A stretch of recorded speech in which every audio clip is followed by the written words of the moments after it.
Pablo, good to see you. How you doing? How you been? How you been, Pablo? How's things? Mike, good day as well, brother. Good to see you. How you doing? How you been?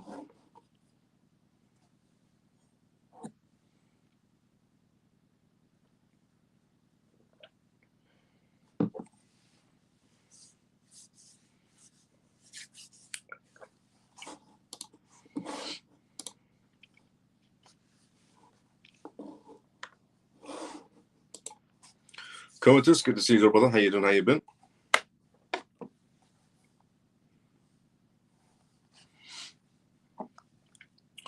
Autistic, hi Miles, good to see you again. Good to see you, Autistic. How you been? How's things? Good to see you as well. Okay, a lot of things also have happened, essentially, which we're going to talk about in tonight's live. So when we ended the live on Friday, we talked about how, during the weekend, there's going to be talks between essentially Trump and China. There's going to be some sort of trade deals that's going to be happening on that matter. And we're going to be talking about that particular matter on tonight's live because we have some information regarding the trade deals that's been happening with China and the US, which is restoring some sort of faith back towards the market space. There's a lot of other things to talk about on tonight's live as well. We're going to talk about the US credit on tonight's live as well. Moody's has given a new ratings towards the market space. We're also going to be talking about the Federal Reserve on tonight's live regarding the focuses on the economic stability of the market space. We're going to be talking about tonight's live regarding the class action lawsuit against MicroStrategy and the interesting timing of that essentially lawsuit. We're going to be talking about the SEC's extended review and timeline. Solana ETF application is essentially being postponed. We're going to talk about essentially JP Morgan's CEO, Jamie Dimon's new perspective on Bitcoin and essentially purchase of Bitcoin through his bank for his client base. We're going to be talking about tonight's live regarding Bitcoin essentially surpassing gold per kilo, a perspective that came out essentially from MEXC's COO. And is Bitcoin the better option? Is gold the better option? Is his perspective, which we're going to go from tonight's live. We're also going to be talking about Paul Atkins on tonight's live. Since he became essentially the SEC chairman, he's did his recent speech. So we're going to go through what his recent speech was towards the crypto space, the positivity he's going to bring towards the market space. We're also going to be talking about crypto.com on tonight's live. And it's only because Crypto.com has just launched some sort of a capital fund for CRO tokens. We're also going to be talking about tonight's live regarding the European Central Bank, because the European Central Bank has decided to do some sort of rate cuts, which is great for the market space. We're also going to go through Trump and Russia news on tonight's live as well. Trump and Putin have had some sort of discussions regarding the matter of Ukraine. We're going to be talking about the United Kingdom on tonight's live as well, the UK, in terms of their crypto regulations. We're also going to talk about BRICS on tonight's live, a topic that we haven't talked for a while about in some sort of a way, but also a topic that I said will never happen in a million years. We're also going to be talking about on tonight's live regarding the matters of Ripple, Coinbase, and Circle. And we're going to be talking about tonight's live regarding the pro-Bitcoin, essentially, senator who has not essentially assigned a new meeting with Brad, but even though Brad is still going to Washington, D.C. for, to see other senators and politicians, we're going to talk about that on tonight's live. We're also going to be talking about how Senator Cynthia Luminous is advocating for Bitcoin and telling everybody to buy Bitcoin no matter what. And we're going to be talking about, even though, Senator Cynthia Luminous is trying to push this Bitcoin ideology onto anyone she possibly can, which also could be counted as financial advice, which she's not allowed to give. We're going to talk about essentially Ripple and the UAE in terms of cross-border payments on tonight's live as well. So, mixture of news to go through. We have world news to go through, perspective news to go through, data news to go through from essentially all types of different jurisdictions on tonight's live. But before we go through any of those news topics, and the first one essentially being regarding US and China, welcome to the CMF Live if you're watching this for the first time ever. The CMF stands for Crypto Miles Family. My name is Miles, and you can tune to this live Monday to Friday, 11:25 p.m. London time, where I talk about the most recent news that's happening around the world in terms of cryptocurrency, CBDCs, AI, politics, regulations, pretty much everything you need to know about regarding the world completely transforming into a digital space. And the disclaimer of this live, as always, is not financial advice, not political advice, and whatever I say is only for entertainment purposes. And the episode of today's live is episode 310. We're on episode 310 right now. And we also do live Q&As on this live as well, which means if you do have any questions, put it down to the comment section. Any statements, questions to make, put it down to the comment section. More than happy to help you out. So before we go through the first news of tonight's live, which is regarding US and China, let's go to the comment section first. And by the way, thank you so much to everybody who's watching this live right now, who has, if you're watching us on X, thank you so much to everybody from the CMF who has liked the live, who's retweeted this live, who's put a comment outside the live, hashtag anything XRP Army, Trump, whatever you want to hashtag. And thanks so much to everyone on YouTube who's watching right now, who's liked the live as well. It does really help to spread the live. If you haven't done that, CMF members, just take 5 seconds to like and retweet the live if you get a chance. Now, let's go to the comment section first before we talk about the US and China news. Let's see what's happening there. So, where was I in the comment section? We were here. Paul, hi Miles, long time since I've been on. I need my XRP faith restoring, please. No problem, Paul. Good to see you, brother. How you been? Tune to the live and I'll restore your faith. Andy, good evening, Miles. Hope you had a great weekend, mate. I had a great weekend. I did. Andy, hope you had a great weekend as well, brother.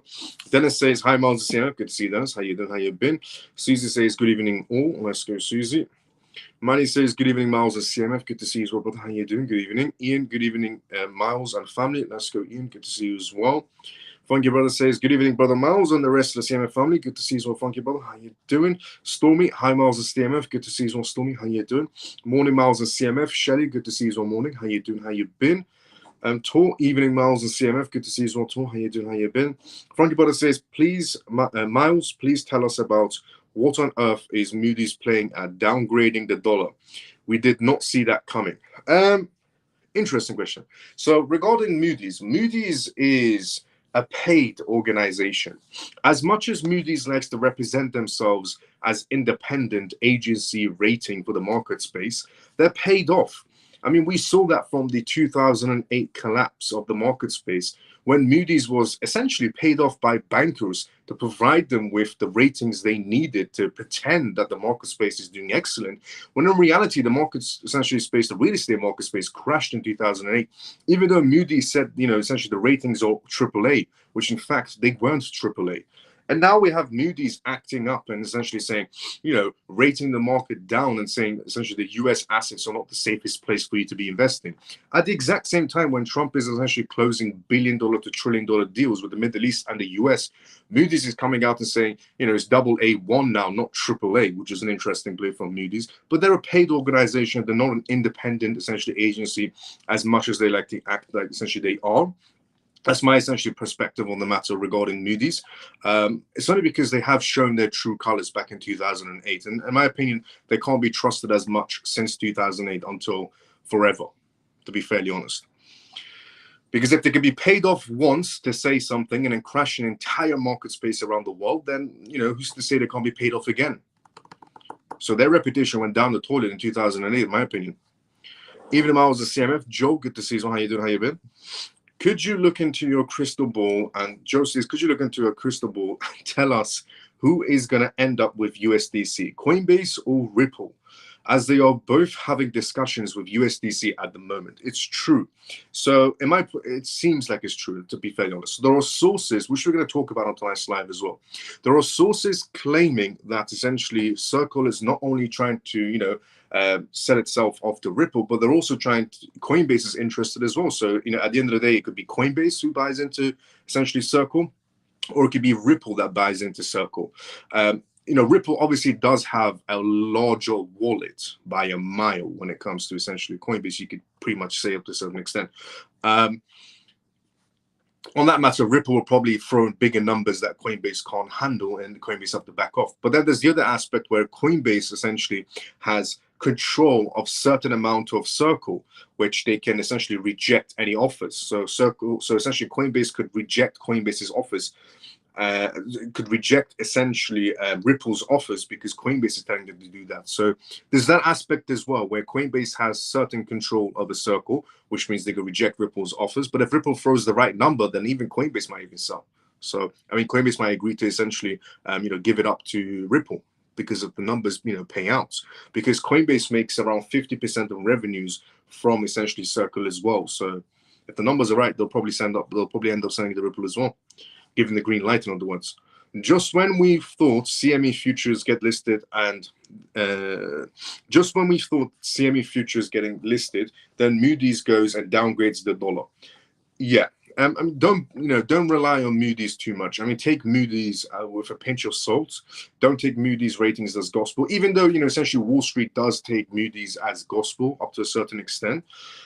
They shouldn't in reality. I mean, they lied to the entire market space in 2008. I mean, there was a spokesperson from Moody's where the documentary was done regarding the 2008 collapse of the market space, where they said, if Moody's didn't give the ratings the bankers wanted or Wall Street wanted, then, the bankers on Wall Street would have went down the road, went to a different rating agency, essentially, and they would have given the results they wanted. So Moody's has been paid off before to lie on that matter.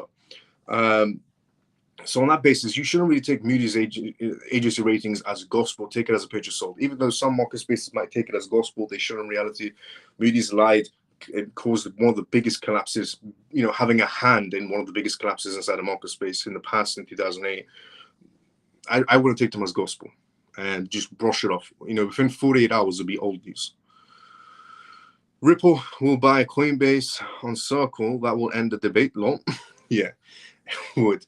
Good evening, Miles and CMF. Orphan, good to see you. How you've been? Let's see. Ripple by Coinbase Circle. What? Everyone. Hope everyone is well. One love. Good to see you as well. How you doing? How you been, brother? How's things? Now, US and China. On Friday, when we ended the live, I talked about how essentially over the weekend, there is, sources claiming that the US, Trump and China, Xi Jinping, are going to be having some sort of discussions on trade deals. I mean, they are the biggest essentially in terms of economic trade wars and so on.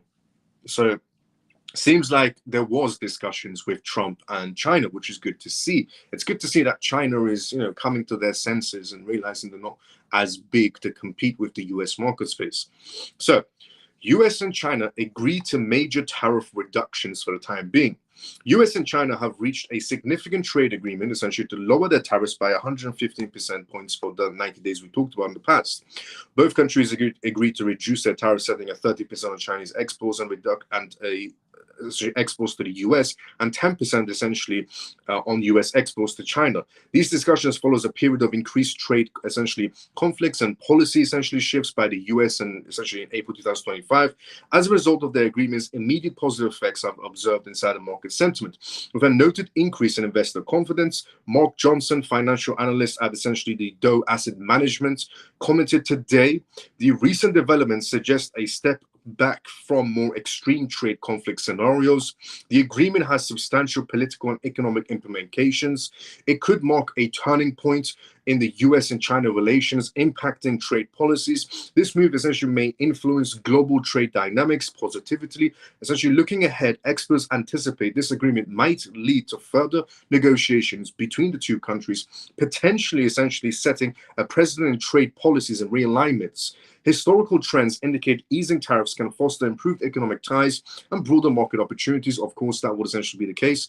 Market observers await essentially potential monetary policy adjustments and further diplomatic engagements between the US and China that could arise from this tariff reduction development, influencing future trade negotiations. There are still discussions happening essentially in some sort of way between the US and China. So we're going to get essentially during this week, we should get more updates on the matter of where does the US stand? Where does China stand? China has no choice but to agree to some of China, essentially the US's demands, because the US is the bigger market space. The US has closed the most amount of deals compared to China has around the world. China thought they were going to essentially do some sort of a trade deal with the UK and essentially be the ally of the UK compared to the US. But it turns out the UK chose the US. Who knew that was going to happen? Everybody knew the UK was going to choose the US.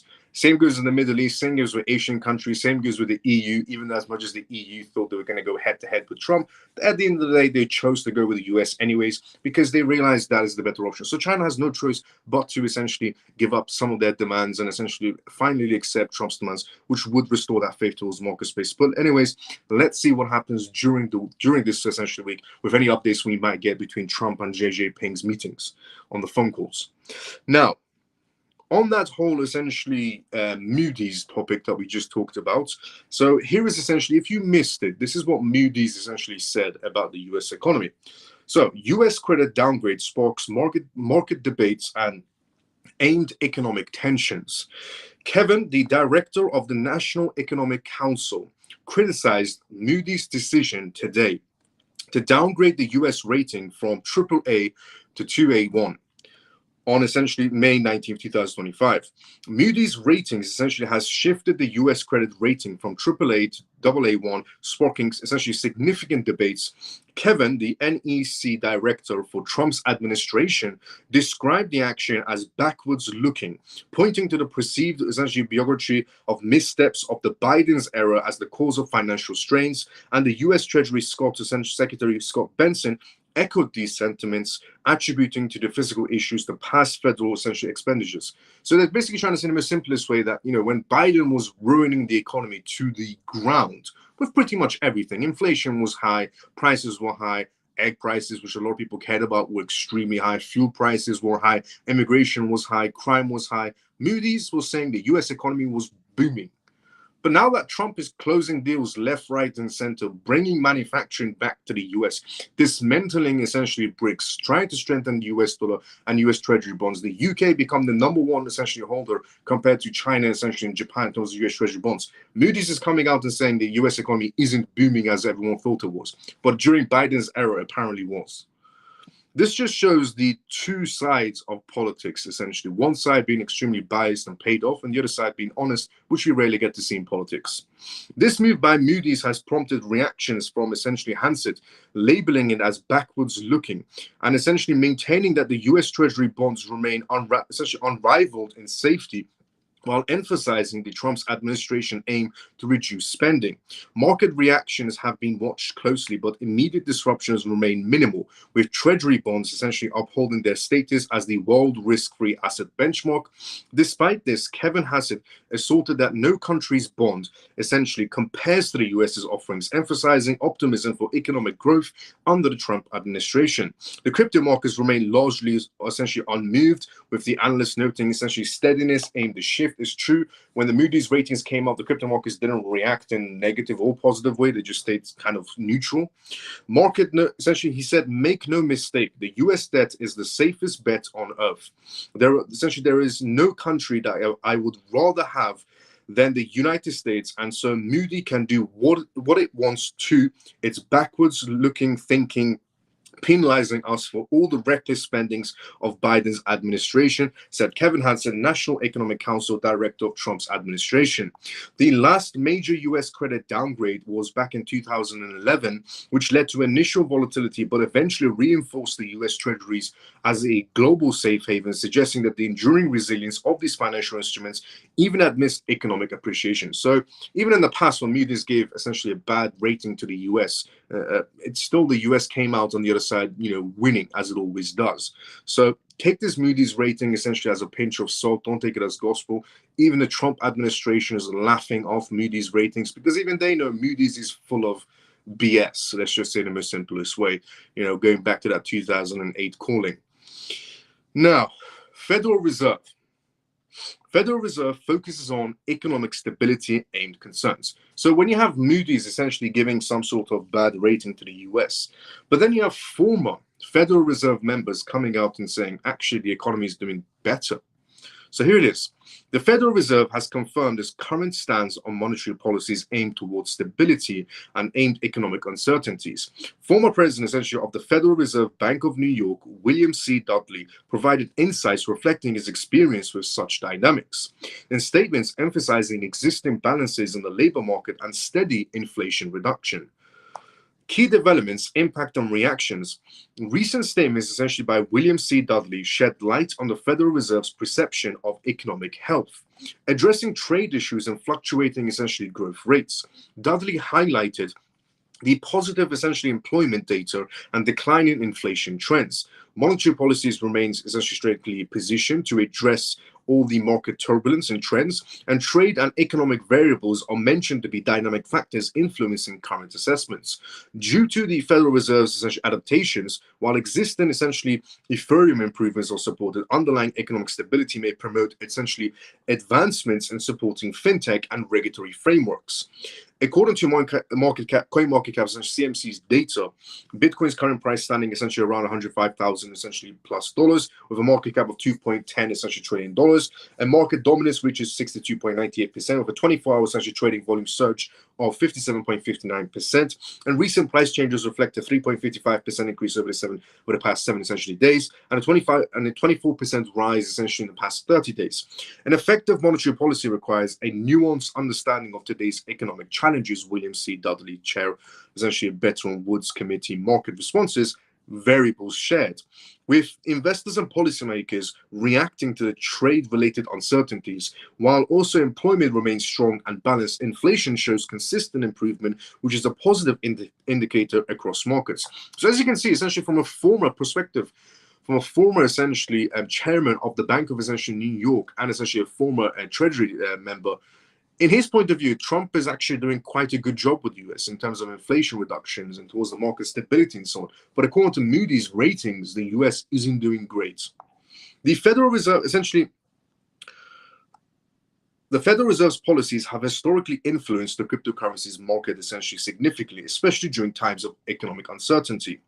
And research indicates that while the Federal Reserve continues adapting its policies and aimed to essentially trade uncertainties, underlying economic stability may promote advancements in supporting fintech and regulatory frameworks. The gradual decline in inflation observed strengthens confidence in sustainable economic policies, fostering potential long-term market growth. And to be essentially precisely correct, accurate on this matter, when Moody's today came out with their result of where they think the US stands, a lot of people criticized it and said, essentially from Biden's side, a lot of people criticized and said, no, Trump is doing a terrible job and essentially Moody's is correct and so on. And then there's some other people that came out and said, no, Trump is essentially doing a great job and so on and so on. And then you have the Federal Reserve, a former Federal Reserve essentially member and a former essentially president of the Federal Reserve's Bank of New York, coming out essentially stating that actually Trump is doing a good job. The economy is actually doing pretty well for itself. Manufacturing and labor is actually doing quite well. And going forward with all the manufacturing that's coming to the US is actually going to be a lot better for the US. And the market space in terms of essentially inflation is actually there's a reduction going on in terms of inflation and so on. A lot of people, again, criticizing this and saying this man doesn't know what he's talking about. Trump is ruining the economy. And then you have the other side where they're coming out and saying, no, the facts are facts. Trump is actually bringing manufacturing back to the US. So what I would have to say to these matters is, look, put your feelings to the side, honestly, wherever you stand. You like Trump, you hate Trump. Put it to the side and stick to the facts is all you have to do. The fact of the matter is, Trump has closed more contracts than Biden ever did in his, awakeness or in his dreams. Trump has brought more manufacturing back to the US. He's closed better deals for the US in terms of especially trade, even though he started a trade war, but he had to do that to bring everybody to the table, which a lot of people don't understand. Trump has actually got more countries to invest billions to trillions of dollars. He got American companies to invest billions of dollars inside the US economy as well. He's lowered essentially fuel prices in a lot of states in America, except California. For some reason, the mayor of California doesn't want to bring the prices of fuel down. And he's also reduced essentially in terms of food prices in a lot of American states. He's restored faith back to the crypto market space. He's restored a lot of faith back towards the market space. So those are the facts of the matter. So if you take your emotions out of the scene when it comes to Moody's ratings or essentially even the Federal Reserve's essentially rating on the matter of where we stand in the market space, the facts are Trump is actually doing a better job and the American economy is actually going to boom very soon. Now, even though we have Jamie Dimon coming out and saying we're heading towards a recession, Jamie Dimon's analyst, one particular analyst came out and said, his economic analyst, said that essentially America is heading towards a recession. It's an 85% chance America's heading towards a recession. And then they lower their 85% chance to 50% now. So there's a 50% chance of essentially American recession. But then you have Trump's advisors, economic advisors, coming out and saying, whoever says that we're going towards a recession is an absolute moron, in the most simplest way to put it. The US economy is not going towards a recession. It's not headed towards a recession. It's nowhere near a recession. We actually skimmed past a recession, to be fairly honest. But it's all because to do with all the deals, the manufacturing jobs are bringing about, the labor market's going to boost all of a sudden, give it a little bit of time. A lot of boosting is going to be happening inside the US market space. And those are the facts. And that's all according to the contracts and the deals that's been made. Now, moving off Moody's and the essentially market space and keeping the emotions out of it, just sticking to the facts and the contracts and deals, a class action lawsuit has started with MicroStrategy. Before we talk about that, let's go inside the comment section first. As I said previously, this is live, as always, live from London. So if you do have a question or comment or statement to make, put it down inside the comment section. We're more than happy to answer any questions you may have. So let's go inside the comment section first before we go through the next news, which is regarding the essentially the lawsuit on MicroStrategy. And the timing of the lawsuit is quite interesting. Now, let's see where we were at. We were at here. Free and Feather says, good evening, Miles and CMF. Good to see how you doing, Free and Feather. Semper says, hello, Miles and CMF. Good to see you as well, Semper. How you doing? Ray says, greetings, Miles and CMF. Hope all is well. Good to see you as well, Ray. How you doing? George, hi, Miles and CMF. Good to see you as well. Funky Brother says, does it not seem that we will get any rate cuts until September, as two Fed members are saying this on Bloomberg? Do you agree, or do you think that's just an opinion? Regarding rate cuts, the Fed should have done rate cuts a long time ago, to be fairly honest. But they're reluctant to do any sort of rate cuts. And it could be with the sense of, the Fed chairman, Jerome Powell, hates Trump. And before Trump became president, he said he wants to remove Jerome Powell. So there was always that tension between Trump and Jerome Powell before even Trump became president. And then when he became president, there was that tension just amplified between Jerome Powell essentially and Trump. Over time, with Trump essentially even tweeting out how Jerome Powell is useless as a Fed member, because he is in reality. I'm standing with Trump on this one because he is. Jerome Powell is a useless man to be in charge of the Federal Reserve. He rejects the idea of essentially doing any sort of rate cuts. We definitely know he's been essentially motivated or essentially positioned to go certain ways, for the market space, particularly in the favor of the banks rather than essentially alternative market spaces. But the Fed should be doing rate cuts no matter what. And Trump is going to put that pressure on the Feds to push them towards rate cuts. Otherwise, they're going to find a way for Jerome Powell to be removed, even if it is through the Supreme Court, because even Trump has said himself that they are looking through the Supreme Court to see if there's any loopholes within the US law that can remove a federal, essentially member, a Federal Reserve member. And if they do find that loophole, pressure it, put as much pressure as they can to remove Jerome Powell, because Jerome Powell is like cancer. And they cut that cancer off when they removed Gary Gensler. Some of that cancer is still left with essentially Elizabeth Warren and some of the Maximists inside essentially politics space. But Jerome Powell needs to go as well. If they find that loophole, pressure it, put a lot of pressure on that loophole to squeeze Jerome Powell out of his position, in my point of view. But they should be doing rate cuts. Are they going to do rate cuts is a different discussion. But with Trump, in two ways, Trump is pressuring Jerome Powell to do rate cuts by essentially reducing inflation on his side, reducing essentially bringing manufacturing back to the US, bringing stability towards the market space, which means Jerome Powell should be doing rate cuts on that matter. And two, they're finding a loophole within the Supreme Court to remove him. So it's either he does rate cuts or that Supreme Court loophole is going to remove him his position. It's the Gary Gensler situation. It's either he does his job or he's out the door. Hi, Mars and family. Alex, good to see you. How you doing? How you been? But great question, Frankie, brother, because a lot of people want to know regarding rate cuts, because every other centralized bank around the world is doing rate cuts. We're going to talk about the European Central Bank on tonight's live. That's essentially decided to do rate cuts once again.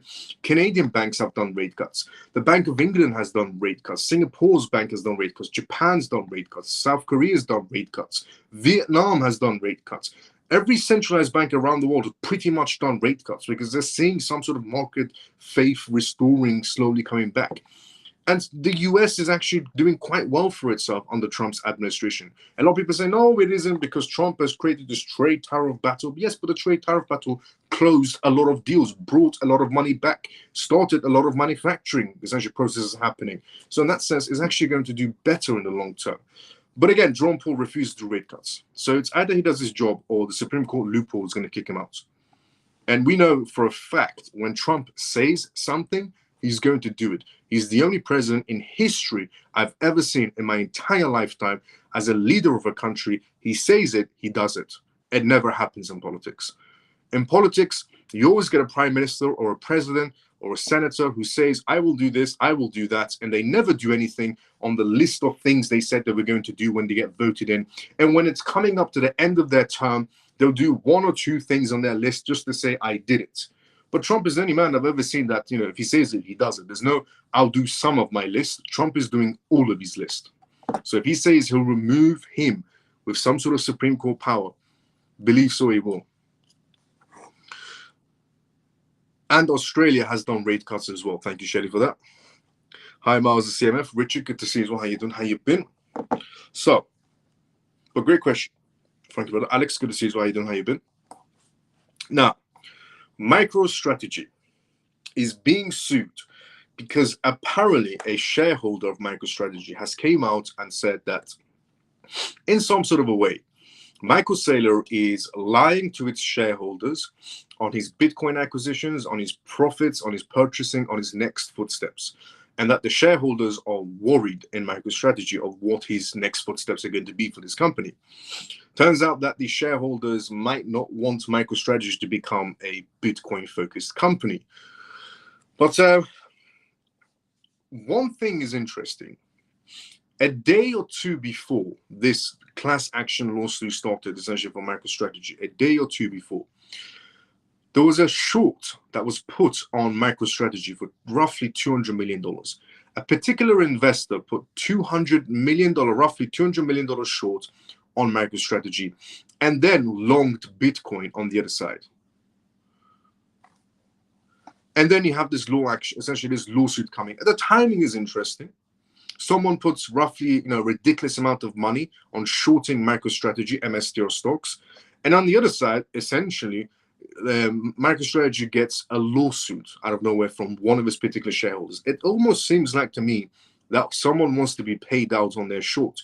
And MicroStrategy, in terms of Michael Saylor, he's not shying away. He's not slowing down. He's actually going to be purchasing more Bitcoins by his own words. And he said, everybody should be betting on me instead of the moron who's going against them. But here it is. Michael Saylor's strategy, formerly known as essentially MicroStrategy, faces a class action lawsuit filed essentially by his shareholder, Anis Hamza, and essentially citing misleading statements regarding its Bitcoin investment strategy. The legal proceedings are in primarily essentially phases. The lawsuit alleges that Strategy's action have broader implications for shareholders with a focus essentially on federal securities laws violations and market impacts. The lawsuit involving top Strategy executives Michael Saylor, Fong Li, and Andrew Kang represent essentially investors who purchased shares between April 2024 and April 2025. Anis Hamza, backed essentially by Promise LLP, claims misleading statements about Bitcoin's holdings and operations. Strategy essentially reportedly holds 576,230 Bitcoins valued at over $59 billion. With an average essentially purchase price of $69,726 per Bitcoin. Strategy's latest acquisition adds 7,390 Bitcoins despite ongoing legal issues and signal essentially sustained commitments. Now, Bitcoin's market price around $104,000, $105,000 essentially highlights recent volatility impacting shareholder confidence. Strategy's essentially adoption of new accounting standards, essentially ASU 2023-08 in January 2025, means that crypto assets are now measured at fair value. Expert opinions suggest that the lawsuit's merits are questionable because, in my point of view, the questionable part about this lawsuit is the timeline. As much as I prefer essentially MicroStrategy to do diversification, so on, putting my own essential things aside. And I did say in the past as well that some mega corporations might not like the idea that MicroStrategy has such a big position on Bitcoin. I said this in the past, that some corporations might not like the idea that essentially MicroStrategy has such a big position on essentially on their Bitcoin essentially holdings, and that it could be corporations like essentially BlackRock might not like the idea of MSTR having such a big position on Bitcoin because they want it might be the leading essentially matter in that sense. The risk essentially were not understood given the company's clear positioning, noted essentially sailor sources. Regulatory outcomes may change industry practices as Section essentially 10b and Rule 10b-5 violations are cited. The lawsuit spotlight on false disclosures could lead to increased essentially regulatory scrutiny in corporate Bitcoin strategies. Michael Saylor's co-founder and chairman of strategy made false and or misleading essentially statements with respect to and or failed to disclose information with respect to anticipated profitability of our Bitcoin-focused investment strategy and treasury operations. It almost seems like to me this is a way to slow down MSTR on purpose. It just seems like it because of the timeline. Someone puts a ridiculous amount of money to short MSTR stocks. 2 days later, MSTR has a lawsuit action against it. The timeline is interesting. Obviously, it's going to be very difficult to link those two together because they probably fill those holes so they can never be found, if you know what I mean. But the timeline is interesting. Honestly, good luck to MSTR regarding that lawsuit. In my opinion, it's a bogus lawsuit, to be fairly honest. But good luck. It's just time-wasting lawsuit is what it is. It's a time-wasting lawsuit for MicroStrategy's essentially competitors to be able to catch up is almost what it seems like to me.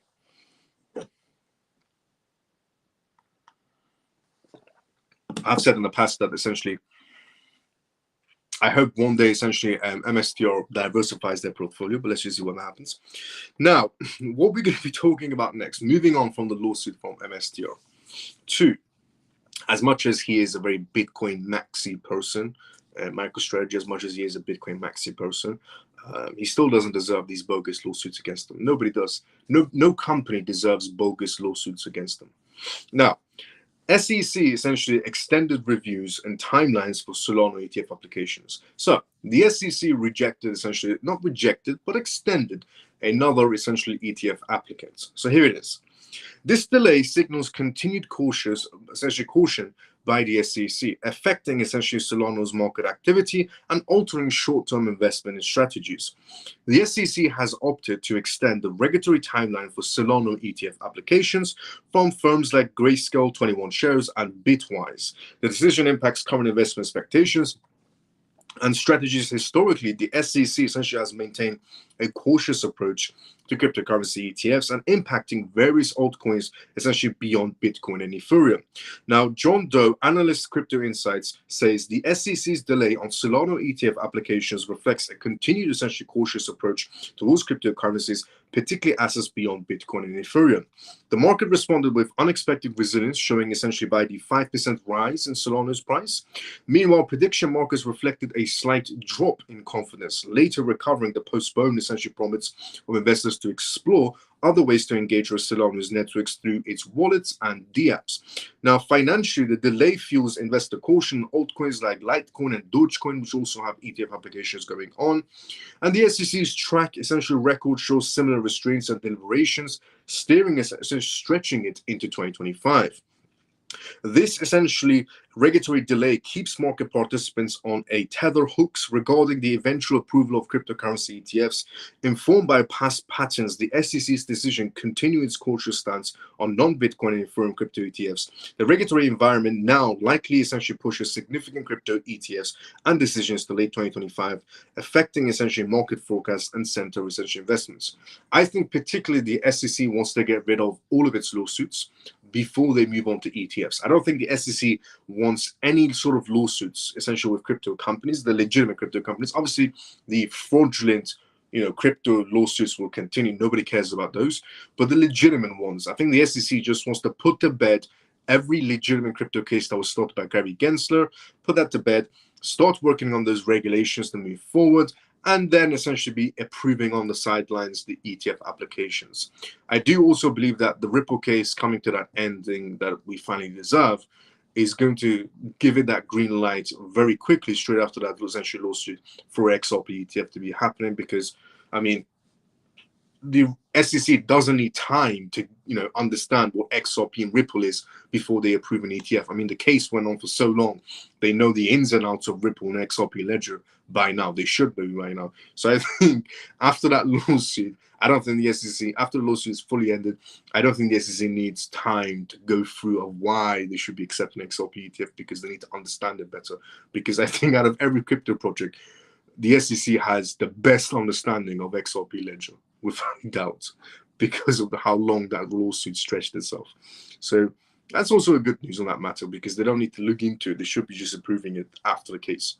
Now, moving on essentially from the SEC in terms of ETF applications to JP Morgan. JP Morgan CEO Jamie Dimon has came out and supported Bitcoin, the same particular token that he went on live news a while ago and said that it's used by criminals, it's used by money launderers, and it's essentially not used by anyone essentially decent of a human being. Now coming out and saying that they could purchase Bitcoin through essentially JP Morgan if they wanted to, their client base. Jamie Dimon, CEO of JP Morgan Chase, announced at their annual investor day today that the bank will enable clients to access Bitcoin purchases. This decision signals a potential increase in institutional adoption of Bitcoin through custody remains external. Initial essentially market reactions highlight a cautious optimism on that matter. And Jamie Dimon's essentially announcements represents a significant shift from his historical stance previously. He labeled Bitcoin as fraud, but JP Morgan will now allow essentially its client base to purchase Bitcoin. During JP Morgan's annual investor day, Damon essentially clarified on the matter, and he said, we're not going to essentially custody it, but we're going to put it in statements for clients. This approach reflects a nuanced position on that matter. The bank's decision will likely boost client interest in Bitcoin, but resilience on third-party custodians remains essentially necessary. It illustrates a balancing essentially act between capitalizing on client demand and maintaining cautious oversight. And financial experts predict more financial institutions may also essentially follow in suit, integrating Bitcoin into its client offerings without essentially assuming custody. This could also reshape traditional banking and essentially the role in cryptocurrency market spaces. Comparing essentially with prior actions by Goldman Sachs and Morgan Stanley, JP Morgan's approach adds to a growing trend of limited Bitcoin exposure. These presidents essentially have encouraged institutional engagements without heavy banking involvement. And future engagement trends, essentially investments, paralleling essentially previous upticks when firms cautiously embraced Bitcoin a long time ago, but now essentially, they're going more into it in that matter. However, the lack of custody underscores the ongoing concerns about regulations and security. And Jamie Dimon, the CEO of JP Morgan Chase, explained, I don't think you should smoke, but I do defend your right to smoke, he said, is the metaphor he used, illustrating his position on Bitcoin's access for clients while maintaining essentially personal skepticism. He's saying it's your right if you want to smoke or not. It's not my decision to make. He's essentially calling Bitcoin the downfall, essentially. If you want to enter it, it's your choice. It's your money, is what he's trying to say. That's the metaphor, explaining the metaphor he used. JP Morgan's CEO, Jamie Dimon, warned essentially also today on Monday that Wall Street and central banks are not fully recognizing the growing risk from record US budget gaps, the tariffs, and tense global effects and politics. According to a CNBC report today, the veteran chief executive and chairman of essentially JP Morgan warned that the raising prices and the chance of a recession are also a bigger threat than the stock market shows. Speaking at the bank's essentially annual investor day in New York, Jamie Dimon said, we have huge deficits. We have what I consider almost complacent central banks. And he added, you all think they can manage all this? I don't think they can. Jamie Dimon said traders still have not felt effective tariffs and pointed to the swift rebound in US stocks after a 10% slide in April as proof that investors are too calm. His remarks essentially came 3 days after ratings from essentially Moody's cut in the US essentially credit outlooks, citing the federal essentially debt load. In recent months, markets essentially have swung on fear that President Donald Trump's trade moves could lift prices and slow the world's largest economy. But in reality, it actually hasn't done that, to be fairly honest. Trump is actually fixing the US economy and fixing the world's economy, to be fairly honest. Estimates for the S&P 500's earnings began the year essentially near 12% growth, but have already fallen. And Jamie Dimon predicted that in 6 months, the figure will reach 0%, forcing share prices to be lower. He said, I think earnings and estimates will come down, which means PE will come down, he said. He also estimated that the chances of stagflation, basically a recession with inflation, at about twice what the market now assumes. And also elsewhere today, Tory, the co-head of JP Morgan's commercial investment bank, said corporate clients are mostly wait and see on deals right now. He expects second quarter investments banking reviews to drop by mid-teens, such percentages from a year earlier, while trading revenue should rise by mid to high single digit rates. JP Morgan's chief also addressed the long-term running question of when he will step aside. He repeated the same answer from last year, saying he's likely to stay a few, then 5 or more years as chief executive, and then essentially up to 2 years as executive chairman. If I'm here for 4 more years and maybe 2 more in the chairman role, that's a long time, he noted. And the consumer banking head, Marina Lake, spoke for a full hour during the presentation of the banking presentation as the leading contender to replace Jamie Dimon, especially after Chief Operating Officer Jennifer said that she will not pursue the top job. So, one, Jamie Dimon seems like, it's coming up to his years of leaving essentially JP Morgan as the chairman, which is great to see because he is slightly dodgy. 2, Jamie Dimon's analysts are still coming out and saying there's a chance of a recession, but for some reason, traders are calm inside the market space. 3, Jamie Dimon is also coming out and saying his analysts are saying that the market, in terms of their client base, is standing on the sidelines on a wait and see for the deals to be happening with the US, which there has been deals happening with the US. I mean, we saw that in the Middle East. And essentially 4, it seems like also that Jamie Dimon has opened its arms to Bitcoin in some sort of a way, but not all the way, by using a quote at the banking essentially conference that happened today on it's your right to smoke even though I don't agree with it. It's by essentially stating that if you go to Bitcoin, if you go towards Bitcoin, it's a disaster, but it's your money, your choice. Now, moving on from Jamie Dimon's speech to MEXC's COO perspective on Bitcoin and gold. Before we talk about that, let's go to the comment section first. As I previously, this is live from London, as it always is. If you have any questions or statements to make, put it down to the comment section. I read everybody's comments one by one and give a response. So don't be shy if you have a question or statement to make. So let's go to the comment section first before we talk about the next news, which is a perspective coming out from the MEXC COO regarding Bitcoin and gold. So it's our comment section. Let's see where we were at. We were at here. Hi, Miles, CMF. Richard, good to see you. How you doing? How you been? Scott says, hello, Miles. How you doing today? How is your family? Day 3 back with us. I'm glad and excited. Remember, I am investing in you. Let's go, Scott. Good to see you as well, brother. How you been? Even Miles and CMF Pierce, good to see you. How you doing? How you been? Hey, CMF family. I hope you all had a great day. Let's go, Scott. M says, Miles, do you think the XRP spot ETFs will get approved this week? The case has to be over for that to be happening, which there should be anyways, because they refiled it. They refiled it properly this time around. But in general, case done, ETF should be approved straight away, in my point of view, because they don't need time to figure out, what is XRP Ledger. It's the only token and only blockchain project they've had the most access to have an understanding of, in my point of view. So this week, I'm not sure about, but in general, being approved, straight after the lawsuit, done deal, yes, 100%. In my point of view, should be happening. I'm glad that Miles is back and feeling better. Let's go, Scott. Share the live, hit and like, and share the buttons. Let's go, Scott. Thank you so much for saying that as well. If you haven't done CMF members, that is correct. Like, retweet, comment outside the live as well, and share the live. Good to see you again. Let's go. Funky Brother says, Miles, when do you think Ripple will go back to Judge Torres again? When do I think Ripple will go back to Judge Torres again?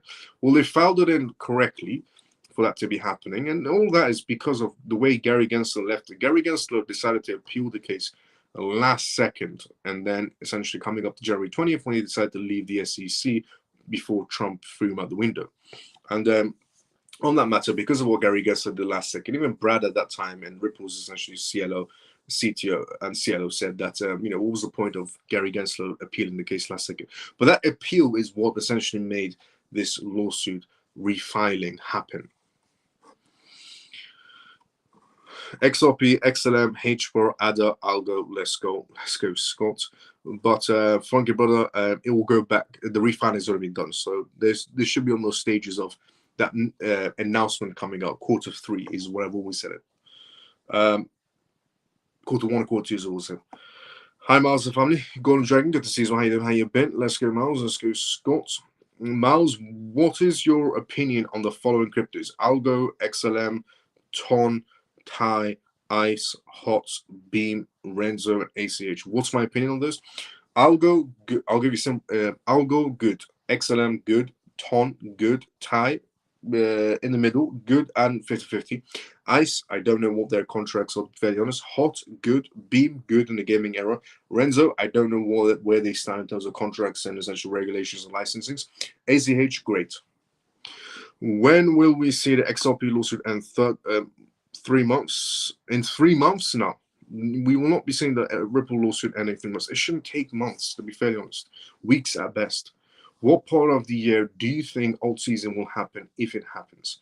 What part of the year do I think alt season will happen if it happens? Okay, regarding the market space going up, it's not an if, it's going to happen. When is it going to be happening? It depends on the trade deals, it depends on the regulations, but it is going to be this year we're going to be seeing that kickstart. The banks are ready to jump inside the crypto space. Wall Street is ready to help crypto companies go public in terms of IPOs. There's a lot of things happening towards the banking side and essentially towards the regulation side that's happening. The lawsuits that are being dropped, the contracts that have been made essentially for the US. So we're heading in the right direction. So it's no matter of, if it's going to happen, it's going to happen, in my opinion, guaranteed. In my opinion, it's going to be happening, not financial advice at all. And when it's going to be happening this year towards Q3, Q4. Now, Bitcoin. Bitcoin has surpassed gold per kilo. A perspective coming out essentially from MEXC's COO, but it still says gold still leads as a safe haven, which some Bitcoin maxis might not have liked hearing, that gold still is the superior towards Bitcoin. I mean, obviously there's always that argument of Bitcoin maxis will bring up that gold is heavy to transport and so expensive and there's so much more of it. And there's always those the arguments that has been used. But there are also arguments on why gold is a safe haven and why it is a real risk of asset because of all the economic stability that's been happening.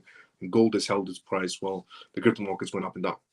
Now, Bitcoin is now worth more than 1 kilogram of gold, but gold is outperforming essentially in this volatile economy, says the MEXC COO Tracy Jin.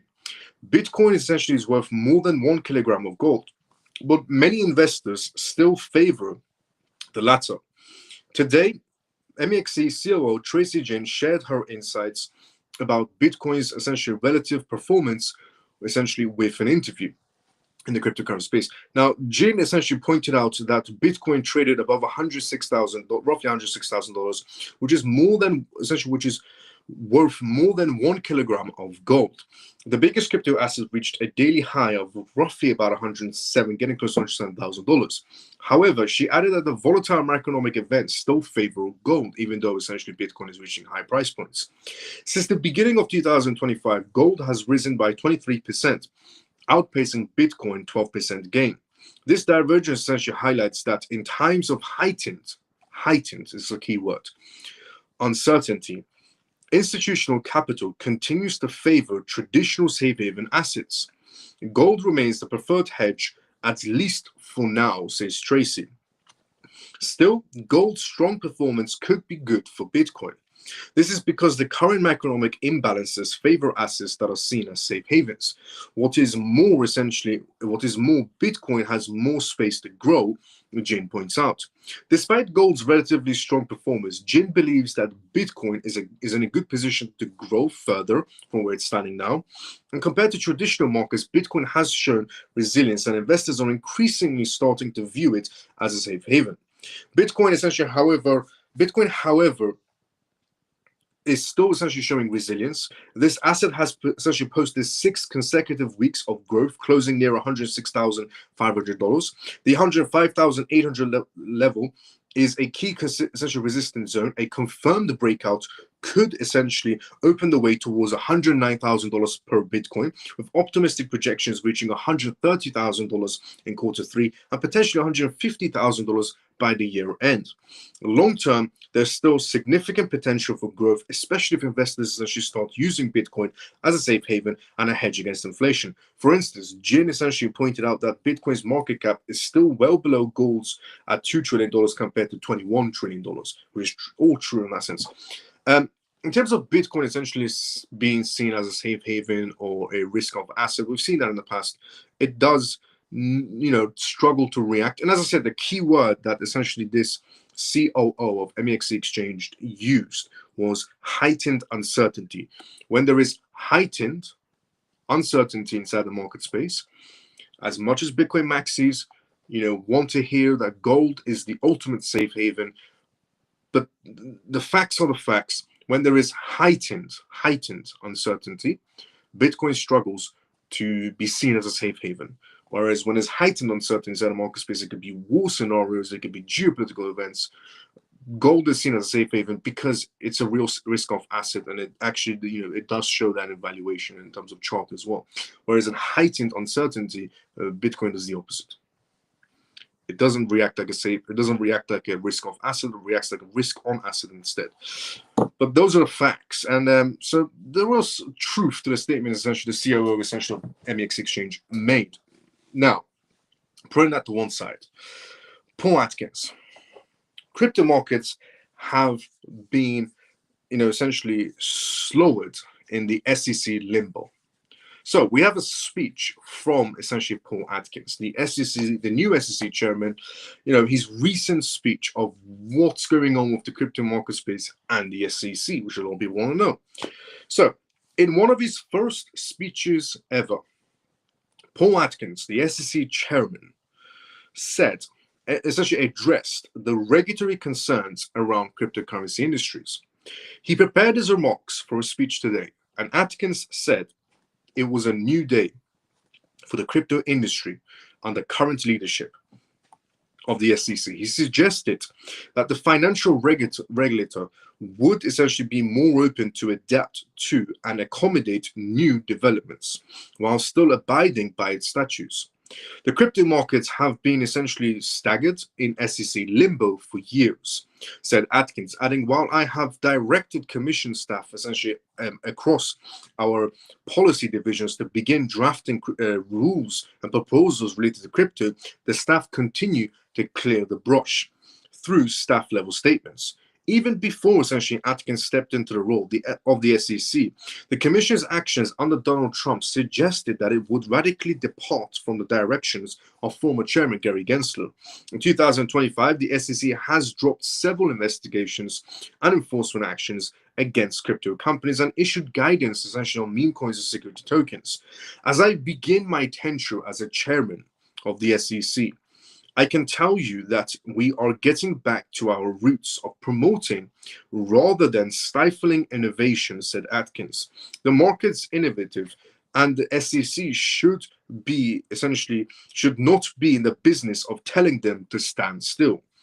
Atkins' remarks came as the US lawmakers considered draft legislations to establish a regulatory structure for crypto essentially market spaces. And the proposed bill moving essentially through the House of Representatives could clarify the roles of the SEC and the Commodity Futures Trading Commission, CFTC, have in essentially overseeing and regulatory digital assets.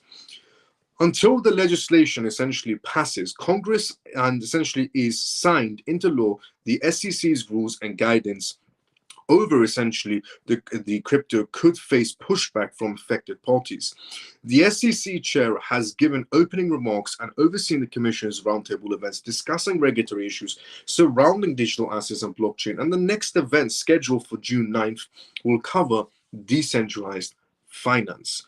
To be fairly honest, the SEC has done, in my point of view, from Gary Gensler's time until now, a brilliant job. Mark, the acting chairman of the SEC, before Paul Atkins was essentially came into power, Mark, the acting SEC chairman, did an incredible job with all the lawsuit droppings, with essentially and thinking about creating some sort of crypto regulations, dismantling essentially enforcement operations within the SEC. He did a brilliant job, in my point of view, and the SEC is going to do a better job going forward. They should do a better job going forward with Paul Atkins, especially with his speech of the SEC should not be telling the crypto space to stand still. They should rather be telling the crypto space to let's innovate the market space, is what he's trying to say, which is brilliant to hear that from an SEC chairman, to be fairly honest.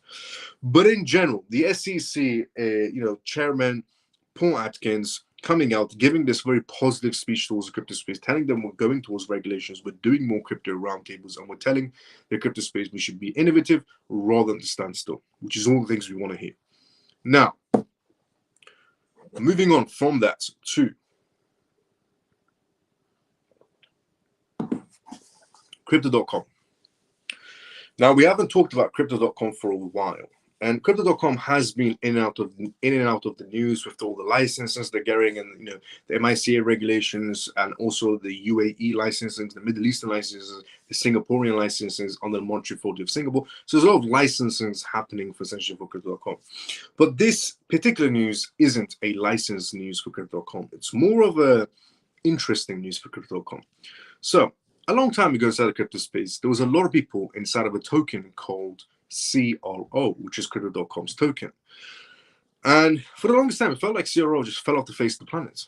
But there is an interesting thing that's happened with CRO. Crypto.com and Canary Capital to launch a US CRO fund. Here it is. Crypto.com and asset manager Canary Capital are launching a US investment fund designed to provide exposure to Kronos' blockchain native token, CRO. The cryptocurrency essentially exchange said in a statement that the Canary CRO Trust will hold the Kronos CRO tokens in a regulated fund wrapper. Crypto.com said, and essentially adding that the trust is not an exchange, is not an ETF, and is only available to accredited investors. Creating a regulated fund such as CRO Trust is a part of Crypto.com's plan for further mainstream crypto, essentially Eric Anzini, president and chief operating officer at Crypto.com, said in a statement.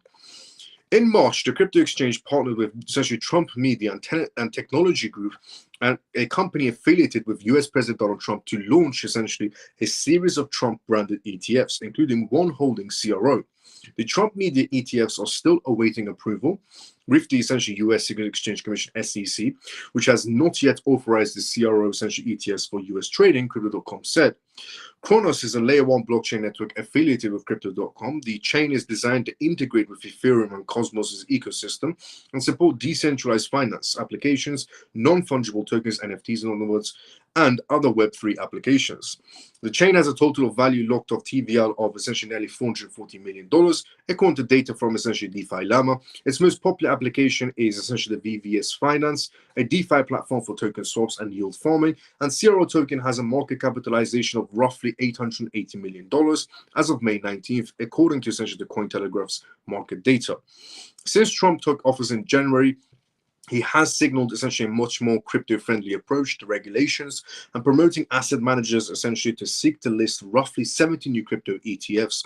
In May, asset manager Van Eck filed to list essentially an ETF tied to another essentially exchange-affiliated token, BNB Chains Network, essentially BNB, and the chain essentially affiliated with Binance and the world's largest such as centralized exchange. In the same month, 21 Shares launched an exchange ETF ETP product in essentially Europe, offering exposure to Crypto.com CRO token. So, Crypto.com is about to be getting some sort of a fund account with Canary Capital for CRO tokens. So, if you're somebody that's holding CRO token in your wallets, in your portfolios, then that could be seen as positive news. It also could be seen as positive news of, the traditional market space once again connecting towards the crypto space hand in hand. And that's brilliant to see in any sense, to be fairly honest.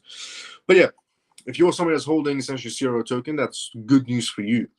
And also it could be seen as good news for traditional markets connecting towards the blockchain space. Now, European Central Bank is what we're going to talk about next. The European Central Bank is considering more rate cuts aimed at economic challenges. So, once again, the European Central Bank doing rate cuts. As I said, many countries are doing rate cuts. Jerome Powell, reluctant, doesn't want to do them.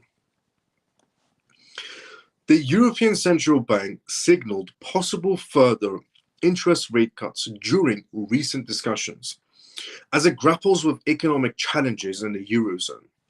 The European Central Bank recently decided to cut all key interest rates by 25 basis points, reflecting the ongoing economic conditions, weak growth and essentially due inflation pressures and necessity this action essentially has caused, and influenced by US tariffs impacting European economies during the European Central Bank meeting. Officials, including President essentially Christian Lagarde, discussed the possibility of a 50 basis point cut before settling on an essentially unanimous decision of 25 basis points.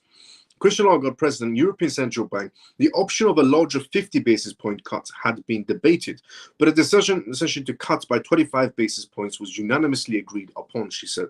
Inflation concerns persist as the bank's target faces challenges from tariffs and energy prices. Immediate market essential reductions and essential reactions have been notable. The euro has weakened and bond yields have dropped significantly. Traders are pricing in more rate cuts, reflecting their expectations and confidence in the European Central Bank's response in terms of their strategy. As policy adjustments unfold, financial essentially implications for the eurozone include potential shifts in inflation and growth rates.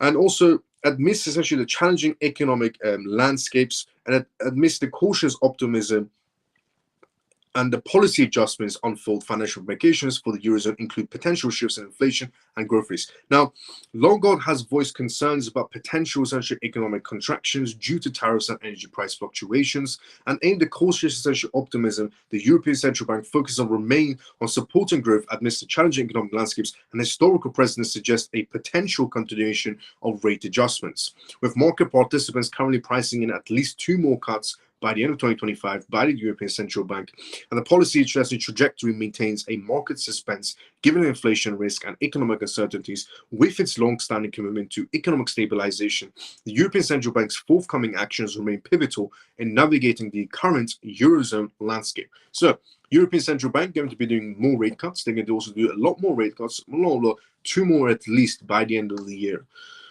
That's 2 or 3 or 4 or 5 more than essentially Jerome Powell has ever done. He's not going to. It just boggles my mind that Jerome Powell is acting like a 5-year-old. Honestly, Jerome Powell is, as the Fed chairman, he's acting like a 5-year-old.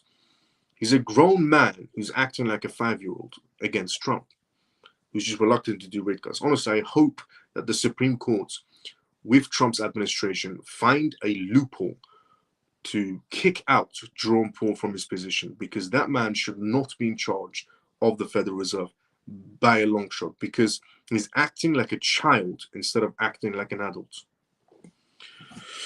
Now, US President Donald Trump and Putin is what we're going to talk about next. So moving off the European Central Bank doing rate cuts, which the market should react in a positive way. The crypto market space, alternative market spaces will always and should be reacting in a positive way, unless there were bad speeches made against crypto during the 25 basis cut rate.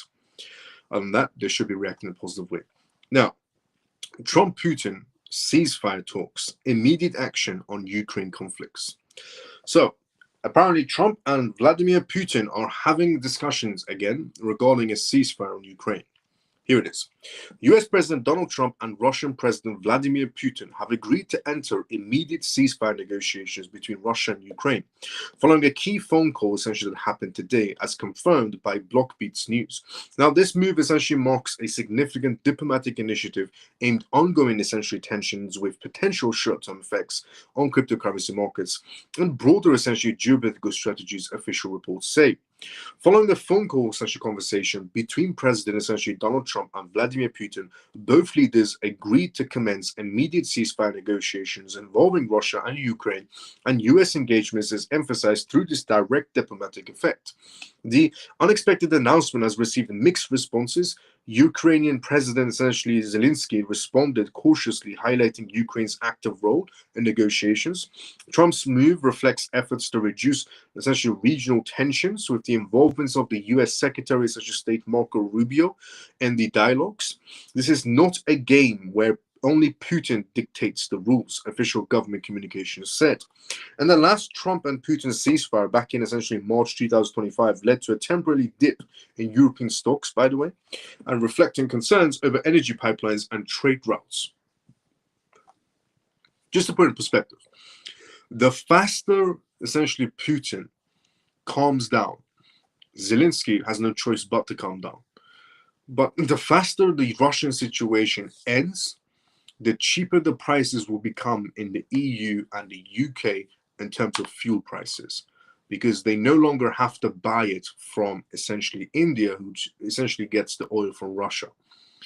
So the faster that happens, the better it is essentially for the European market space and the essentially British market space for the retail section. They'll have more money in their pocket because they're not paying for extortion fuel prices again, which is also positive for the crypto market space, a positive for the stock market as well, when that war essentially comes to complete settlement.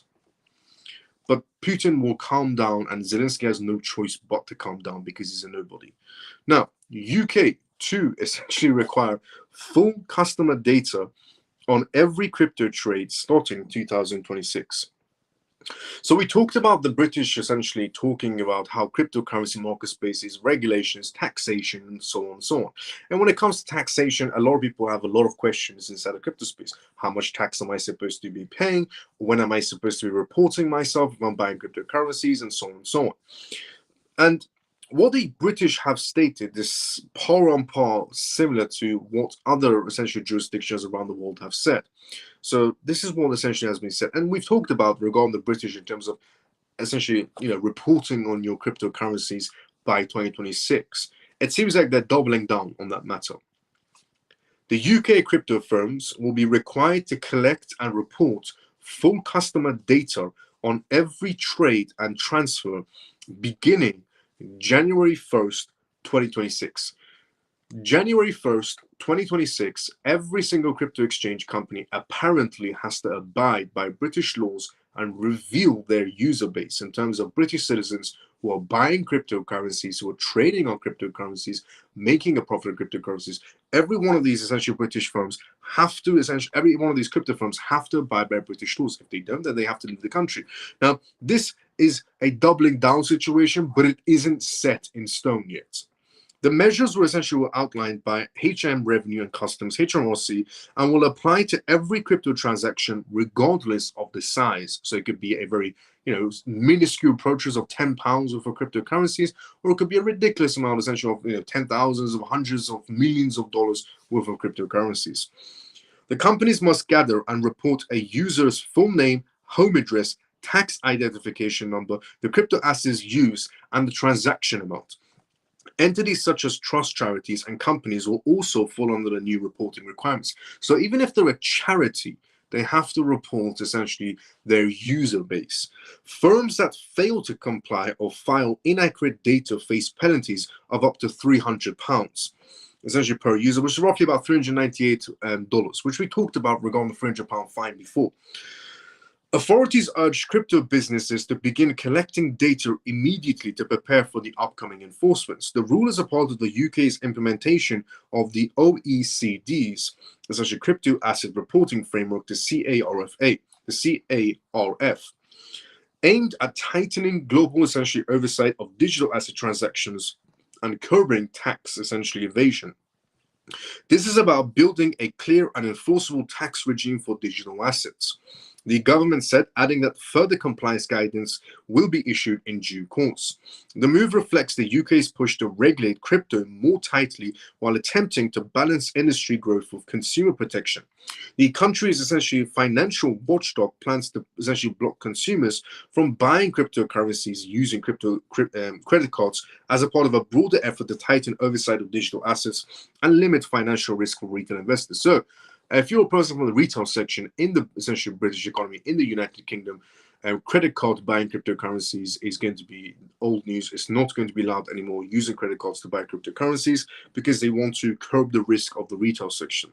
The proposal, and just to point out, they're not really trying to curb the retail section on that matter. They're actually just trying to protect the banks, to make it fairly honest. The reason why they don't want the retail section using credit cards to buy cryptocurrencies is not because the government cares about the retail section, just to point that out, even though they might write it in a way or say it in a way that they care about the retail section, because if you buy with a credit card and so on, it affects your credit score and so on, which is bad for you. So we're trying to stop you from doing that.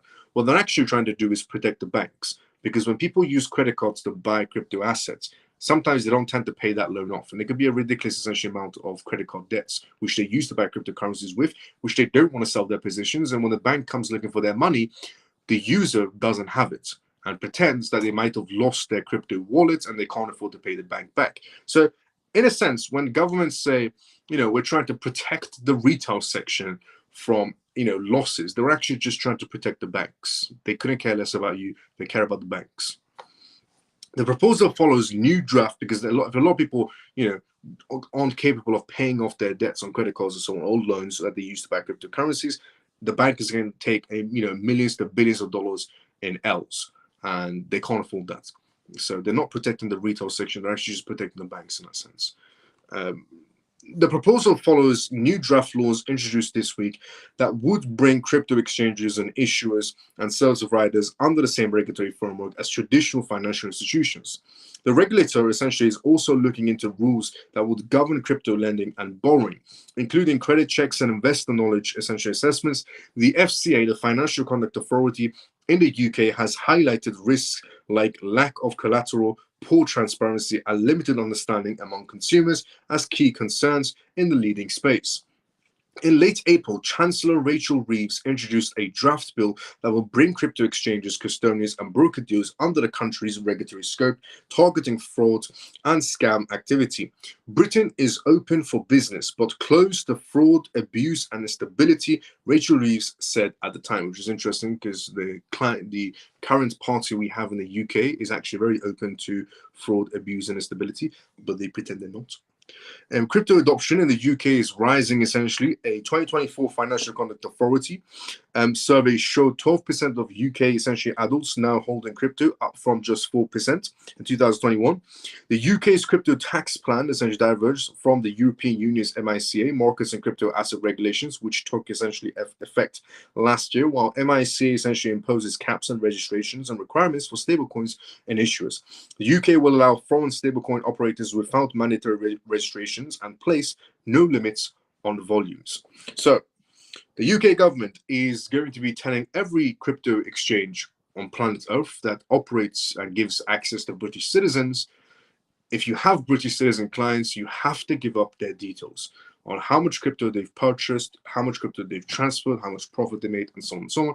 These exchanges have to give up that information. If you're somebody that's purchasing from DeFi essentially platforms, then the British government or any government is going to have difficulty trying to squeeze that information out because it's a DeFi platform, just a bunch of codes, and those codes can't give out information. So your bank will essentially say, this person made this much purchase of buying crypto on a DeFi platform, for example.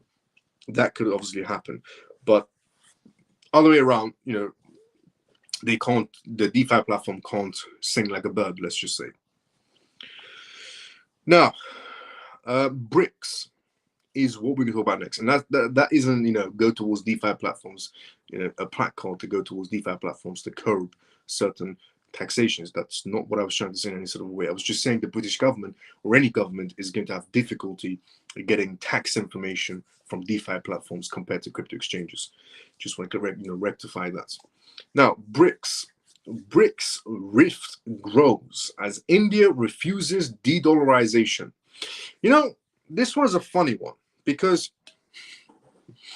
they're saying, right now that India has came out, one of the, big partners of BRICS, the original idea of BRICS, of going against the US dollars. India has came out and refused, in their own words, refused to go against the US dollar, refused to go against de-dollarization. And they're saying, we never saw that coming. I saw that coming 4 years ago. When I said, the interesting part is the crypto space has come out in that sense, essentially, and said, some people inside the crypto space have come out now and said, we said to you 6 months ago, BRICS wasn't going to work. I said 4 years ago, BRICS isn't going to work. 3 years ago, I said BRICS isn't going to work. When BRICS first came out, I said it wasn't going to work. The idea of trying to crush the US economy, trying to replace the US economy, trying to replace the US dollars is never going to work. Unless it's US first in every one of those maneuvers, where crushing the US economy to make a better US economy is going to work. Crushing the US dollars to make a better US dollars is going to work. But the idea of any country on this planet crushing the US economy and becoming number one, crushing the US dollars to make their own currency number one, is never going to work. Don't even bother trying. And once again, news coming out, BRICS has failed as always. So here it is. While emerging great powers are increasing calls to reduce their dependency on the US dollars, a key player has just slammed the door on any attempt to break away. India, in a tense international context where Western sanctions are pushing some countries to explore alternative to monetary systems dominated by the greenback, New Delhi chooses to play the stability card by stating that it has absolutely no interest in engaging in de-dollarization dynamics. India sends a strong signal to its partners within BRICS and the Global South that they're standing with the US. The Indian government caught everyone off guard by explicitly stating that it would not support the de-dollarization efforts by essentially some influential BRICS members. I don't know who they caught off guard, because I said this day one that the BRICS nations don't trust each other. And I'm not saying any of these things to sound cocky in any sort of a way in that matter. I'm just saying things that essentially everybody should saw essentially coming a while ago, because these BRICS nations don't trust each other. They never did trust each other, to be fairly honest. They were always going to be backstabbing each other. It was guaranteed. And the idea of this moronic idea that was started that BRICS is king and BRICS is better and the US is going to fail was a stupid ideology from day one. Now, essentially the Indian government caught everyone off guard by explicitly stating that it would not support the de-dollarization efforts led by some influential BRICS members. Indeed, India has absolutely no interest in de-dollarization, nor in any initiative aiming to undermine the US dollar. By the way, Russia said the exact same thing. This is why I say China failed. This is why I say the Chinese government, Xi Jinping's plans, the Chinese government's plans to essentially take over the market space, take over the US dollars, take over the US, failed. It completely failed. China thought with the help of BRICS, they can take over and become number one, take over the US market space. And it seemed like that, for a short period of time, because Biden's administration were pretty much giving the US, the entire country away to China. It almost seemed like that the Biden administration was just putting a for sale sign on the US and saying, China, come and buy us. That's what it all seemed like. Until Trump came into play, everything changed. This clear and essentially ambiguous stance strongly constructs with this discourse promoted by months by countries like Russia and China, which actively advocated for the gradual abandonment of the dollar in international trade in favor of their own currencies or potential common currencies in BRICS. That was never going to work either. Such a position reflects a strict choice driven by several major economic and diplomatic considerations. Significant dollar reserves. India holds a substantial portion of its foreign exchange reserves in USD, which considers a guarantee of financial stability.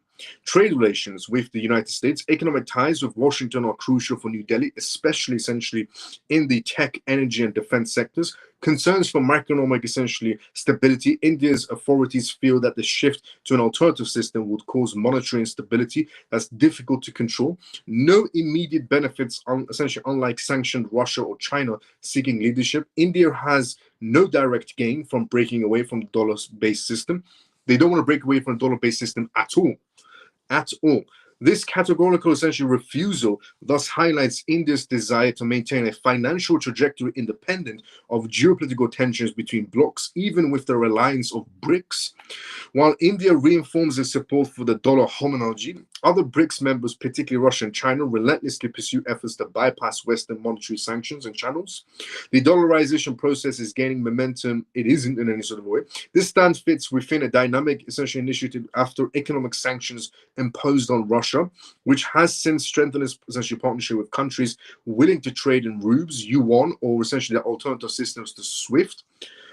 Beijing, for its part, continues to promote essentially internalization of yuan, notably by encouraging essentially its trading partners to increase their reserves. These initiatives, essentially, if they gain essentially ground, however, indicate a growing split within the BRICS nations. Moreover, the joint de-dollarization agenda now appears compromised by the lack of consensus among its most influential players and members. India's far from marginal in the group. It represents an economy of considerable size and demographic weight. Its refusal to participate in monetary subsidizations of mechanisms thus weakens the credibility of any potential common currency or alternative financial systems BRICS ever wanted to come up with. The divergence of essentially and deep, thus, where Russia acts as a political necessity and China out of essentially these economic stabilities and ambitions, India chooses to stand with the US. As always, essentially, as I've always said, US is good. People like it, people don't like hearing it, whatever, put your feelings to the side. US is number one in terms of market spaces. Is always going to remain number one. Maybe in 1,000 years or so on, somebody will take over the US market space. For the next 1,000 years, nobody's taking over the US market space. It's going to remain number one, no matter what. People like it, people don't like it, US will stay number one. As long as the US has leaders like Trump, whoever is going to be chosen after Trump, as long as the US has strong leaders who are awake, who can stand, talk, sit, walk, as long as the US has a strong leader, it will always stay number one. But for the time being, for that short period, essentially when we had, Joe Biden, Sleepy Joe, it almost seemed like genuinely they put a for sale sign on the entire US to China, for China to go and buy the US, because it just seemed like they were selling the country off. Honestly, they were selling everything off. But in general, India, and the interesting part about that is, regarding BRICS, is that India rejects BRICS. India all of a sudden has a war going on with Pakistan. It almost seems like China was not happy, and then China starts supplying weapons to Pakistan. Imagine that one. They went from BRICS alliance of we are strong, we're creating this common ground, we're going to go up against the US's dominance, is what BRICS originally started with. And then now we're up to the stage where everybody's just backstabbing each other in BRICS. It almost seems like they don't trust each other. Everybody should have saw that coming a long time ago, that these countries don't trust each other, not even for a second. And that regarding essentially India backstabbing China and saying to the US, we will take all your manufacturing away from China, bring it to India, we'll be your best partner. China was fuming about that. All of a sudden, a war breaks out between India and Pakistan. China's happy. All of a sudden, China's supplying weapons to Pakistan to go head-to-head with India. And these were the BRICS alliance, the brotherhood that they created between themselves, which was absolutely bogus from the start. Now, Ripple and Circle is what we're going to talk about next. But before we talk about that, let's consider the comment section first. Ripple, Coinbase, and Circle is what we're going to talk about first. But before we talk about any of that, let's consider the comment section. As I said previously, this is live from London, as always. If you have a comment, a statement to make, anything to make, put it down in the comment section. So let's see what's going on in there, and then we go straight into the next news. Let's see where we were at. We were at here. Even Mouse Peg, good to see you. How you doing? How you been? Happy Pisces says, not sure about the UK, but here in Canada, we have an issue with credit cards called chargebacks, where a credit card holder can argue a purchase saying that it didn't that they didn't get what they expected and they can get their money back from a product. So we don't allow credit card usage here for crypto. Something similar we have in the UK. Something similar, not exactly that sense, but something similar. Bonjour, Miles. Getting my updates. Let's go, Mal. How you doing? Roman says, is 50x until the end of the year for coins like ACH and CFX an unrealistic expectation, in your opinion? I'd say consider variable change in that matter. If we get the right amount of regulations and essentially global adoption for cross-border payments, then sure. But other than that, consider variable change. Matt, question on which platform can one stake XRP? You can stake your XRP on Binance, but not mistaken.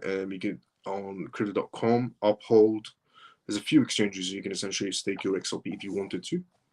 Just beware, if you stake your XRP in a locked position, price goes up, you might want to sell, you might want to do something, you might want to do anything with your crypto projects. Just remember, if you stake them in a locked position, you won't be able to unstake it for that time period. Just keep that in mind if you ever decide to stake any crypto asset.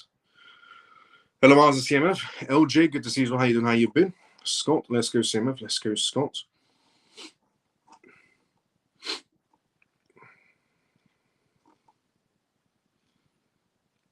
Okay, we were here. No one can stop XRP. Facts. I agree. Hey, Scott, sorry, just saw it. Let's go simple. Now, Ripple, Coinbase, and Circle. So, we all know that essentially Circle wants to go IPO. Coinbase is obviously going to benefit from Circle going IPO. Coinbase earns roughly about 50% on terms of revenues. Coinbase and essentially Circle created technically USDC together, which is the second essentially largest stablecoin in the cryptocurrency market space. Now, we've heard the rumors and essentially the sources that claim Ripple is, thinking about purchasing essentially Circle, but the numbers didn't match. So here it is. Circle, the company behind USDC stablecoin, is pushing to go public through an IPO. But there are speculations that Circle has talked with Coinbase and Ripple about selling their company. So Coinbase and Ripple are going head-to-head on who purchases essentially Circle, apparently. According to a new report from essentially Fortune, these informal conversations took place recently. In early April, Circle essentially filed paperwork to launch its long-awaited IPO. The company essentially is aiming for a $5 billion valuation. However, sources say the sale talks could change everything. If Coinbase wanted to buy them, Circle would sell in a heartbeat, one banker said. While the IPO process essentially is still ongoing, the company hasn't announced any terms or started a roadshow. That leaves essentially room for a public acquisition before it hits the public markets. Coinbase already has close business ties with Circle. The two companies created USDC together back in 2018 through a joint venture called essentially Center Coursem. That partnership officially ended in 2023, but the business connections remain strong. Coinbase owns a piece of Circle and continues to share in the revenue generated by USDC reserves. A finding shows that both companies get 50% of the revenues unless USDC is stored on Coinbase's platform, where Coinbase keeps it all. The arrangement has helped Coinbase earnings in recent months. The arrangement also gives Coinbase the right to block any deals Circle wants to make involving USDC revenue. Coinbase also has essentially some control over Circle's intellectual property.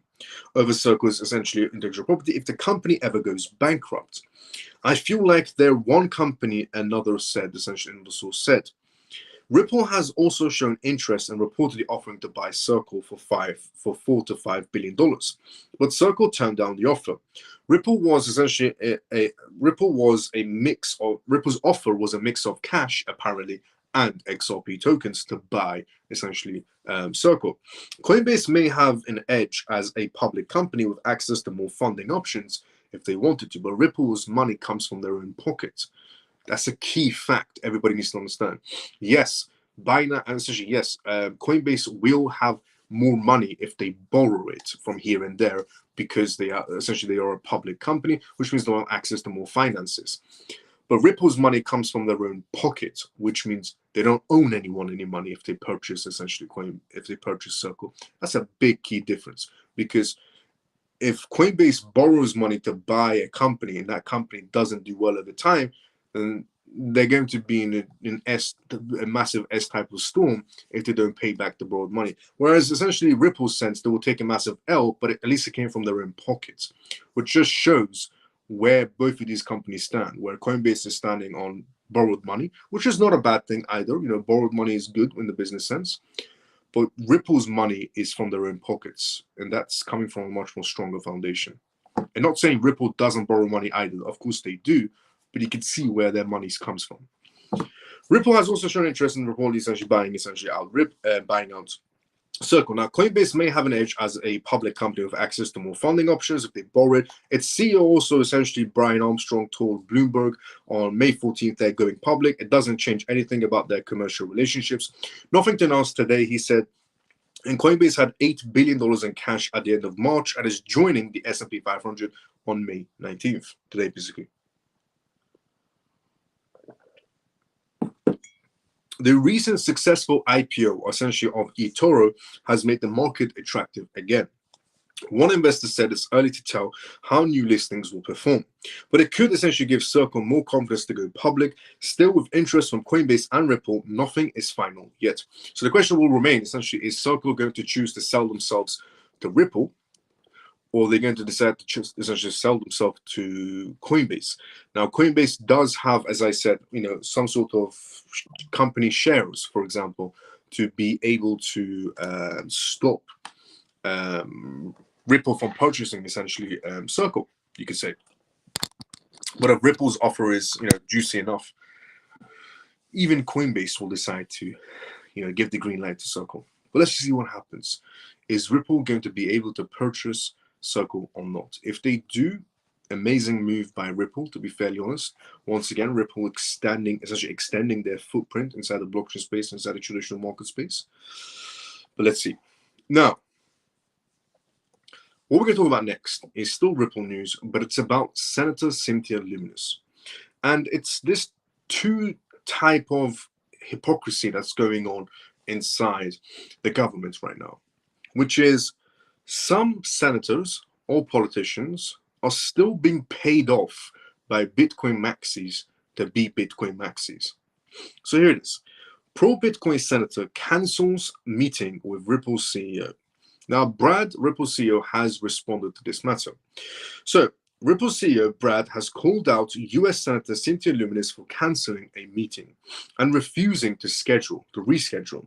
Lummis, known for her pro-Bitcoin stance and role as chair of the Senate's Digital Assets Subcommittee, has been a vocal figure in crypto legislations. However, Brad expressed disappointment over her decision, emphasizing the need for inexclusive leadership across broader digital asset industries.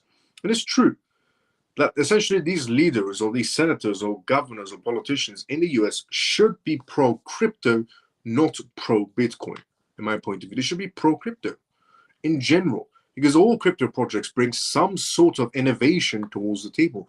Bitcoin is not the only innovative, essentially, product on the table.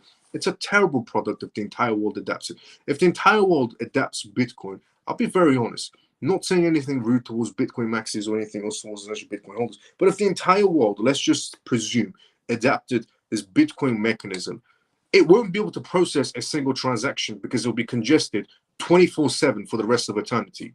Let's just be fairly honest with ourselves. If the entire world dropped every other blockchain project, let's just say the entire world dropped every single other blockchain project and only adapted Bitcoin for everything, for payments, for tokenizations, for contracts, for smart contracts, for statements, for banks, for IDs. Let's just say the entire world adapted Bitcoin, full stop, and no other blockchain project. Bitcoin's network would be so congested to just process $10 worth of transactions will cost thousands of dollars over time if 6 billion people adapted to this network. It just won't be able to process a single penny of transactions. It'll be congested 24/7 for the rest of eternity. And that's a fact, because it struggles to maintain itself nowadays with the sometimes high congested fees. Imagine if 6 people adapted it for everything: payments, tokenization, smart contracts, NFTs. They tried to do NFTs on the Bitcoin network through Binance. Binance did a whole campaign about it. They said, we're going to do NFTs on the Bitcoin network. It's the next big thing, is what Binance said. It lasted about 6 months before Binance dropped it. And the reason why Binance dropped the entire campaign was because they made the Bitcoin network congested with NFTs. But somehow 6 billion people using Bitcoin for everything makes sense when it can't handle NFTs. So this ideology that Bitcoin everything, Bitcoin sleep, drink, eat, ideology that people have inside the crypto space is stupid. It's absolutely stupid, and they should drop this ideology ASAP. As soon as possible, drop this ideology, because it can't maintain its own network now. Imagine if 6 billion people adapted to the idea of using Bitcoin 24/7, doing payments 24/7, doing tokenization 24/7 over everything, cars, assets, in terms of vehicles, paintings, bonds, yields, essentially, in terms of real estate, in terms of everything being tokenized, everyone doing transfer of some sort of payment transfers or smart contracts. It would fail. It would genuinely fail, because it can't process NFTs for 6 months period of time, because it makes it congested. Imagine if 6 billion people adapted to it. It just won't be able to process anything. It should be stagnant or stand still is what it will do. So this stupid ideology that people have of Bitcoin only, Bitcoin everything is ridiculous. It's absolutely ridiculous. If it can't process NFTs and it becomes congested, how do you expect it to process 6 billion people in terms of transactions and real estate and assets and bonds and tokenizations? It won't be able to do it. So people need to stop this stupid ideology they have inside the crypto space, genuinely, and just understand that a mixture of crypto assets is better for the world than just one. So people who are paying off Santa Cynthia Luminous right now just to say, essentially, to refuse other blockchain projects and to be only pro-Bitcoin is a stupid idea. First of all, she's a politician. Politicians in general have peanut brains. They get paid to say and do things. So we know where her, essentially, ideology is coming from. It's not from her own brains. Let's just be fairly honest with ourselves.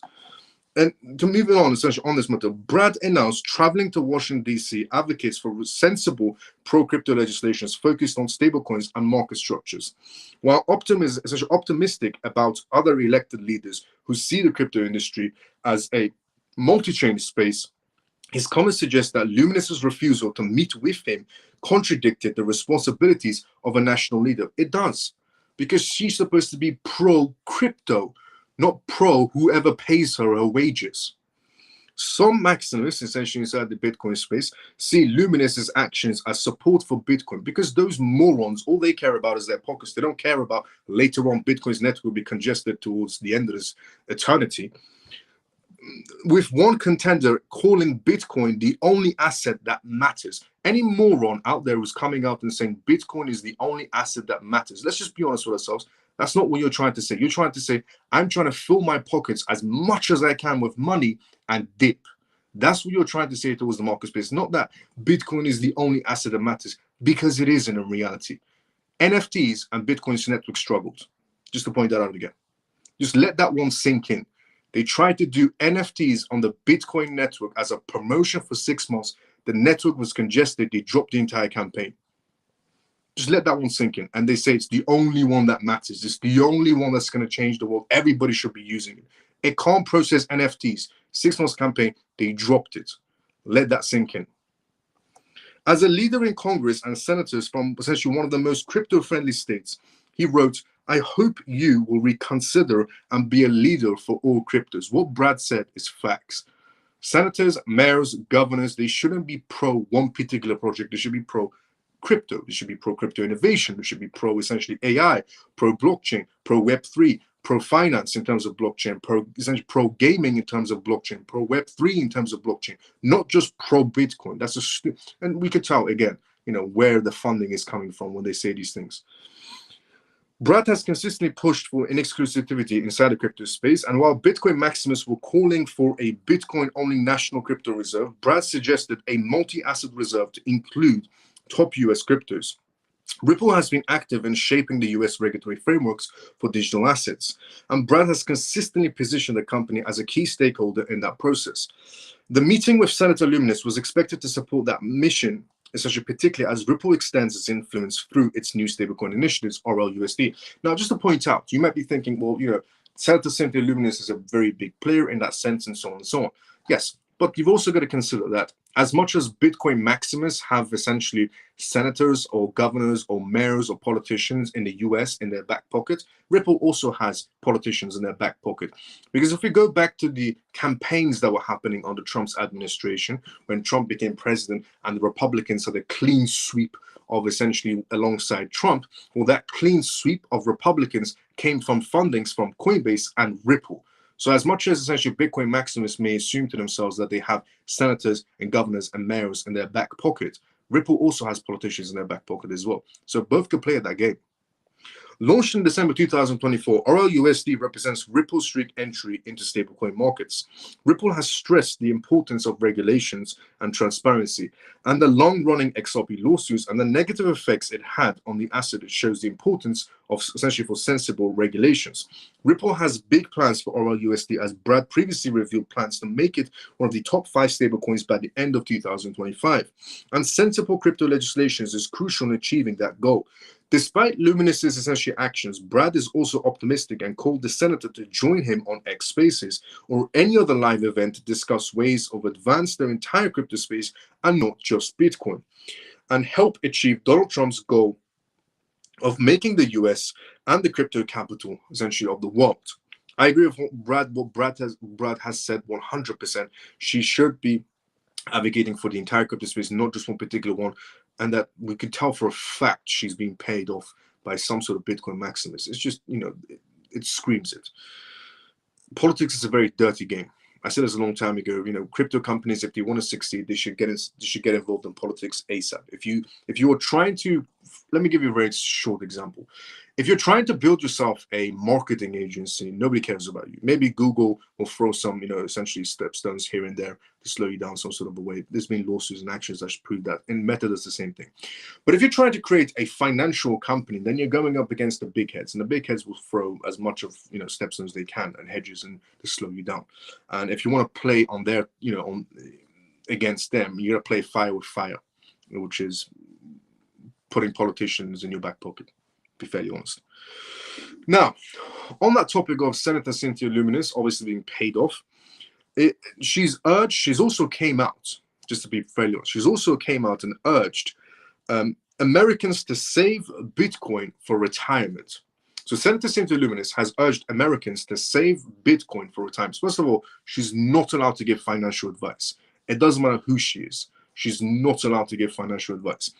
She said, speaking about the importance of financial security and growing economic uncertainties, Luminous encouraged Americans to buy and hold Bitcoin, particularly as a safeguard for their retirement and future financial well-being. If you are somebody that's buying Bitcoin, for example, if you are somebody that has a very small budget and you're thinking about entering the crypto space, if you buy Bitcoin for yourself with a very small budget, and you're thinking, I'll retire as a millionaire here or there, the chances of you retiring as a millionaire will probably take 50 years if you're buying Bitcoin with a small budget. The people that actually will make money are the people who have a ridiculous sum of Bitcoin. They are the ones that are going to make humongous profits of millions of dollars or hundreds of thousands of dollars. You will probably make $2,000 to $3,000 in profits, while the people that hold tremendous amounts of Bitcoin, and it goes back to its supply, that hold ridiculous amounts of Bitcoin. So if there are senators telling you to buy Bitcoin and leave it on the sidelines as your retirement funds, it's utterly stupidity. It's utterly stupidity. Because, again, you can tell she's being paid off to say certain things that she's going to profit on from later. And first of all, politicians, remember this. Okay, just remember this till the end of your time. Politicians don't care about you. They've never cared about you. And this can apply to any government in the entire world. Politicians don't care about you. When they tell you to do certain things for your own benefit, they're lying to you. It's always for their own benefit. Politicians will never come out and say, do this to better your life. If they come out on any sense and say, do this to better your life, somehow, just somehow, it's going to link back to them making a profit. She said, I encourage people to save Bitcoin for their retirement, for their future, said Senator Luminous. That's because of essentially that's because as Congress spends trillions and trillions of dollars and is essentially flooding our economy and the world economy with the US, there is no way that we can essentially debase the value of the US dollar. Her remarks point to essentially a growing concern among physical conservatives and Bitcoin advocates. The impact of government overspending and monetary expansions on long-term value of the US dollars as inflation and debt levels remain elevated. Luminous argues that Bitcoin, with its fixed supply and decentralized nature, presents a unique hedge against currency debasements. Again, missing out key factors. Bitcoin's fixed supply, essentially BlackRock has said not really. If a global consensus, they can print more if they want to do of Bitcoin. That's BlackRock's words, not my BlackRock's words. If there's a global consensus, they can print more if they wanted to. Second, her saying essentially that it presents essentially a unique hedge against currency debasements. Let's just put that on the table. Any country that's went to war, just want to point this out. Russia and Ukraine went to war. Bitcoin didn't go up. But Bitcoin is seen, and even in her words, as a hedge against inflation, as a hedge against economic uncertainties and global anything. It's seen as a safe haven. But as far as we remember, Russia and Ukraine went to war. Bitcoin didn't go up. It went down. Gold went up. The Middle East. Israel went to war with Palestine. What happened to gold? And what happened to Bitcoin? Did Bitcoin go up? No, it went down. But isn't Bitcoin a safe haven? What happened to gold? It went up. Why? Because it's a real safe haven. Any war, any geopolitical events, any high tensions, any heightened uncertainties, a safe haven is supposed to react like a safe haven. It's given the name safe haven. But yet, one of them is given the name of safe haven, doesn't react like one, the other one does. There's a lot of things they always miss out, these Bitcoin maxis. And I'm not picking on Bitcoin maxis, to point it out as well, but I hate the idea of people lying. Because people will tell you, essentially, the Ripple people who are telling you to buy essentially XRP are essentially lying to you. People who tell you that Ripple is a good company, they're lying to you. Ripple is a bad company. People who tell you Cardano is good, they're lying to you. People who tell you Ton is good, they're lying. AVAX, they're lying. This, they're lying. But when it comes to Bitcoin, everything is the truth. There's a lot of lies around Bitcoin as well. You got to understand what are the facts and what are the things, the narratives that are being pushed around Bitcoin, which are absolute bollocks. And again, 100% she's being paid off to say these things. And you can just tell. Luminous, one of the most, because a politician understanding blockchain is not possible. It's like a dog being able to speak. It's just never going to be possible. Luminous, one of the most vocal crypto prominents in Congress, believes that digital assets like Bitcoin can play a crucial role in helping individuals build more resilient portfolios. Bollocks. Her message underscores a broader shift in thinking about constantly stable long-term store of value in modern economies. If you are somebody inside the retail section, you want to create a better life for yourself, putting everything in one basket is a big no-no. Anybody on Wall Street on day one of trading will tell you everything in the same basket is stupidity. And it should always be essentially diversifying your portfolio based on your budget. Never over-diversify and never just put everything in one basket and hope for the best. Unless you know there are major contracts. There's a lot of things before you do that. But you can tell for a fact that Senators and Luminous is being paid off by Bitcoin maxis to spread these false narratives that everybody should be going towards Bitcoin. Everybody from the retail section should be going towards Bitcoin. Bitcoin is the only coin that matters in full stop. It's just absolute load of bollocks, head to toe. The narrative of safe haven, no, it just isn't. The facts prove it otherwise. The narrative of fixed supply, there's an argument there regarding BlackRock's global consensus. And the narrative of everybody should use Bitcoin is the only thing that matters is complete load of bollocks. Because how? It can't process NFTs because it gets actually congested. But yet, 8 billion people using the network won't get it congested somehow. NFTs will, but 8 billion people using it for everything won't. It's because they're trying to push onto you this narrative so that Bitcoin goes higher in price. For who? For you? No. For the people who hold tremendous amounts. On that sense, Ripple has launched cross-border blockchain payments in the UAE, in the United Arab Emirates. Ripple, the creator of cryptocurrency XRP, launched cross-border blockchain payments in the United Arab Emirates, a development that could spark the adoption of cryptocurrencies in the country's receptors to digital assets. Zand Bank, the UAE's first all-digital bank, and Mamo, a fintech company that offers a digital, essentially, payment platform for businesses, will be the principal user of blockchain payment systems, according to essentially May 19th report that came out today. Zand Bank and Mamo essentially will use Ripple payments to facilitate cross-border blockchain payments. So UAE bank using essentially Ripple's essential infrastructure for cross-border payments in terms of blockchain. Ripple's payments essentially is a platform that combines stablecoins, cryptocurrencies, and fiat to enable payments and quick settlement times, a feature of Web3 that cross-border traditional payments and finance systems often lack. Ripple was licensed to offer crypto payments by Dubai's Financial Service Authorities, DFSA, in March. Just to point out, the reason why you are seeing essentially, Singapore approved Ripple straight away, long time ago. The Monetary Authority of Singapore approved Ripple in terms of their finances. The UAE, Qatar, Bahrain, even in the EU, we've got discussions, and Japan, South Korea. The list just goes on of essentially Vietnam, Taiwan. The list goes on of Ripple's expansions in Africa, and the Middle East, and Asia, and Europe, and so on. The reason why it was approved, the reason not just why Ripple was approved, the reason why Cardano was approved, AVAX was approved, Ton was approved, Ethereum was approved, Solana was approved, all these projects were, is because you can tell the level of essentially biasness that's going on in the rest of the world compared to the US politicians. They're like top levels when it comes to greed. It's the core of greed when it comes to those politicians. Because the same thing's going to play out in the UAE, the same thing's going to play out in Kuwait, Bahrain, Qatar, Singapore, essentially Japan, South Korea, all these countries that approved all these crypto projects. They could have also been essentially, there could have been some sort of levels of Bitcoin only, Bitcoin first, and you see the greed coming out of the politicians. But we never saw that happening, because you know why? Because those countries mostly care about the foundation rather than the bureaucracy of greed. Not saying they don't have greed. Of course they have greed.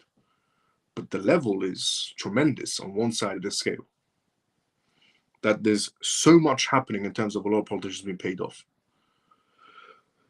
And how much essentially hold the bankers and Wall Street have on politicians. Now, Zand Bank in the UAE will essentially use Ripple's payment system, and in terms of stablecoins and cryptocurrencies for essentially cross-border payments. And it said that Ripple essentially was licensed to offer crypto payments by Dubai's Financial Service Authorities, DFSA, back in March. And Reese Merrick, Ripple's managing director for the Middle East and Africa, said acquiring this license enables Ripple to better serve the demand for solutions to inefficiencies of traditional cross-border payments, such as high fees, long settlement times, and the lack of transparency in the world's largest cross-border payment hubs. Chainalysis, a blockchain data platform, ranked the United Arab Emirates 56 out of 151 countries for crypto adoption. According to 2024 report, the country scored high in decentralized finance, stablecoin use, and altcoins. And the UAE has made some changes that may further increase its ranking. Various essential Emiratis, including Abu Dhabi and Dubai, have attempted to establish themselves as crypto hubs. So, in that sense, that you might see certain politicians, certain senators, and certain mayors and governors decide to side with Bitcoin only's trajectory, which is a very delusional trajectory to have, to be fairly honest. It can't process NFTs, but yet 6 billion people use the network somehow makes sense. The same way they have, the Bitcoin maxis have politicians in their pockets to give this stupid ideology of Bitcoin first, Bitcoin everything, Bitcoin only. It will never last. In reality, in logic and common sense, in numbers and maths, it just won't last. And the other sense where a basket of cryptocurrencies should be accepted, just to be fairly honest, as much as they have politicians in their pockets, Ripple also has politicians in their pocket as well. So it goes both ways. Fire, essentially playing fire with fire is where it goes at. And shame on Santa Luminous for being a paid-off advocate instead of standing for a better innovative space, like the rest of the countries around the world, like the UAE. They're not Bitcoin first because they have brain cells.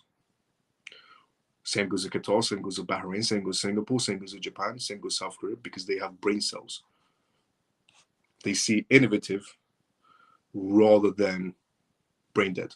Now, we have also come to the endings of tonight's live. So if you are essentially disappointed with Santa Luminous, don't be disappointed with that moron, because they have politicians in their pockets, so does Ripple. Guess who paid for all those politicians and why the Republic is at a clean sweep? Ripple and Coinbase did.